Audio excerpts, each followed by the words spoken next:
Aloha, welcome back to Aina Bear Farm. We're out here in zones 4/5, our property, so meaning it's the farthest away you can get on our property from our house, which is kind of like ground zero. And this fence right here marks the edge of our property. So on the other side is a collection of invasive cane grass, African tulip, Hawai'i, which is a lucana. This is actually like a wild mango. The mango quality is not great, but I'll take any mango over no mangoes.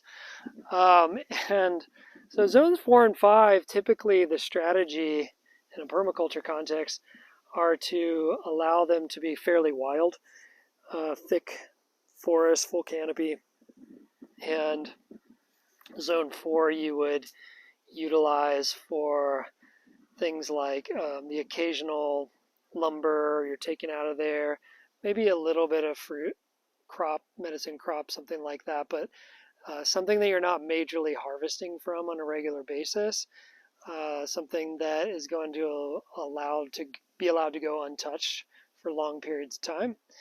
And so maybe some of you are lucky enough to have inherited a forested area on your property that kind of works to already be established. Here, however, we have guinea grass. And so the entire property was covered in guinea grass. So if you haven't watched a lot of our other videos where we are converting a large portion of this to food forest, you might not be aware that, this grass it's an invasive quote unquote grass. I mean, it's a clumping grass that was brought here for grazing, for pasture purposes, livestock. And, it's a useful crop for something like that. It's pretty much bulletproof. I mean, we're in a really severe drought right now, and you can still see it's pretty thick, lush green, and could still provide quite a bit of food for cattle, sheep, goats, that sort of thing.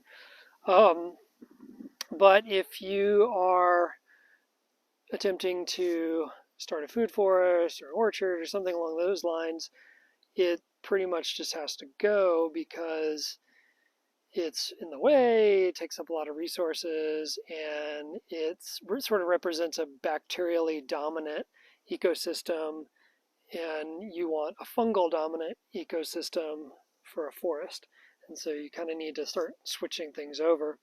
And so right in front of me, what we've got going on here is kind of an exciting project where we're starting to make our way out here into zones 4 and 5 and start to play around with the idea of reforesting this area.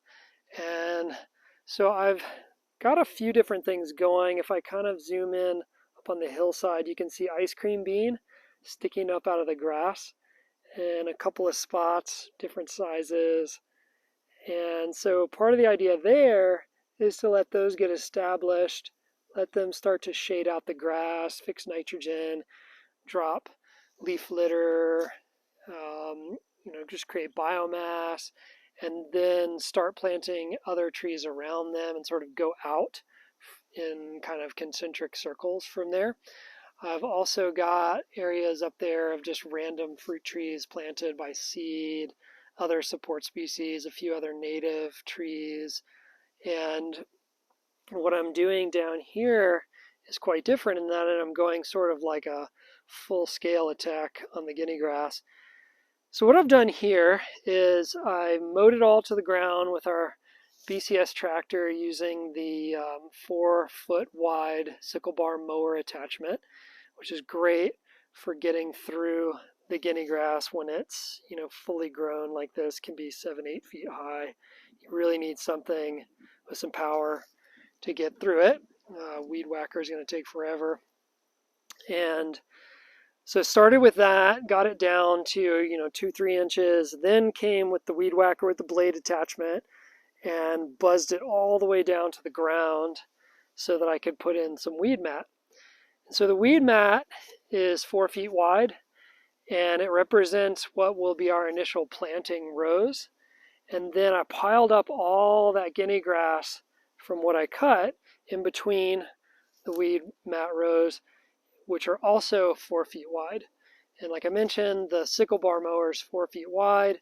So if and when that guinea grass starts to grow back through these piles, I can just drive the tractor through there easily and cut it back down to the ground. And once I start getting these plants established in the planting rows where the weed mat is now, I just take that grass and add it to the planting rows as mulch. And then as these trees start to grow up and shade out the guinea grass in between the planting rows, it will become less of an issue and the maintenance will go down substantially fairly quickly.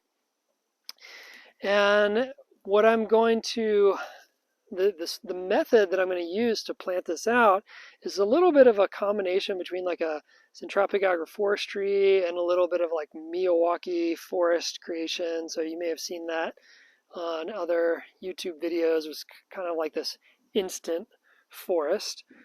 And I'm sort of combining the two and just borrowing from, I don't know, all kinds of different systems and ideas here to create a native forest as quickly as possible. And so what I'm going to do first is come in, well, I'm killing the guinea grass that's under these weed mats. So the weed mats will stay down for about 2 months to ensure that the guinea grass is dead. This works really well for clumping grasses and other weeds. Does not work for running grasses. So, if you've got something like Bermuda grass, crabgrass, all those kinds of things that really run. Here we've got the torpedo grass, which is like one of the worst biological entities that's ever existed.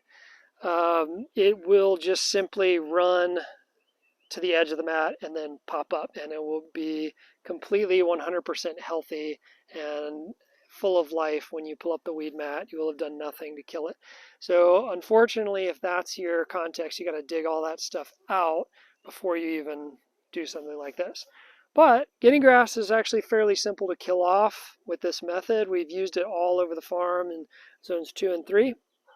And I foresee a high degree of success using it here. We'll kill off that guinea grass. Then what I'll go do is once that's all dead, I'll go and dig little holes, little pukas every so many feet and start planting support species. This will be a combination of glyricidia, of maybe a little bit of ice cream bean, some acacia confusa, and maybe sesbania, and maybe anything else that I kind of get my hands on a lot of seeds by then. But the idea is fast growing, nitrogen fixing, support trees and planted in high density. Some will thrive, some not so much, but overall we'll kind of have this dense thicket of organic material. It'll pop up fairly quickly in here, and then I'll put little side rows of pigeon pea in there just to add more biomass, add more shade, more fast growing material, more nitrogen fixing, a little bit of diversity. And then you never know, maybe I'll harvest a little bit of that as food. It'll be a little bit of a secondary product out of that. And then I'll strategically put in my native species, which the intention out here is koa, which is our native acacia, Iliahi, our native sandalwood, Ohiʻa, which is I know I'm going to mess up the Latin, Metrosidius. I know I'm messing that up, but Ohiʻa is a really important native tree here. And then Kolea, which is another native tree. I don't know the Latin on that one. And I will probably also add at least one kukui, maybe multiple kukui as support trees that will be here longer term. Those are canoe species brought here by the original Hawaiians. They thrive here, especially in a support context. The Iliahi, the sandalwood, really likes to be in the company of the koa. The koa can get really big. We're a little low elevation for koa here, so it's kind of a little experiment, but I do feel like if it's in a healthy ecosystem, it'll work well here.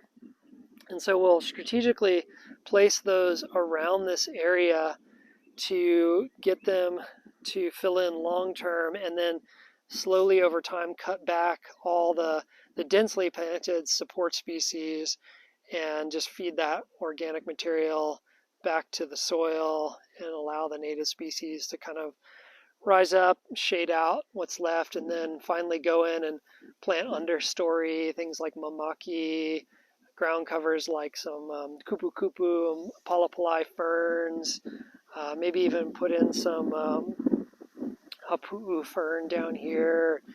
Anything else that just kind of can round out a native ecosystem. And then we'll have our zone 4-5 system sort of on the way to self-sustaining, reforestation, recovery, an ecosystem that is way healthier, way more diverse than just all this invasive guinea grass. And who knows, on the other side of that fence, all cane grass, but there's a little gulch down in there, plenty of shade, plenty of moisture.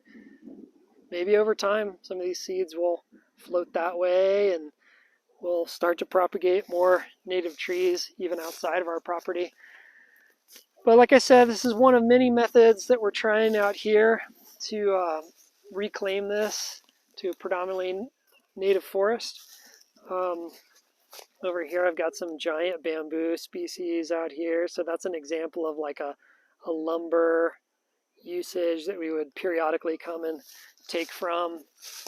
We've cut down a whole bunch of these invasive silk oak trees, so that's what these stumps are, and piled up debris from those in a few spots to use as just additional biomass to feed to our future trees. We're getting ready to make another huge pile of that silk oak material down there on this tarp that will come from 2 trees that I still have to move. I've cut them down. I've kind of chopped them all up. They're about ready to go. You can see a lot of the debris laying out here. And then we've got 2 more silk oaks to take down right there and add to that, which will free up more space down here to do some similar agroforestry style rows.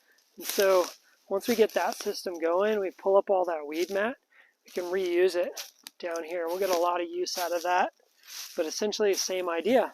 Just come through, mow it to the ground, put in our mats, leave them for 2 months, come in and seed them, and little by little, hopefully over the next few years, we'll really see this turn into a beautiful restored forest area.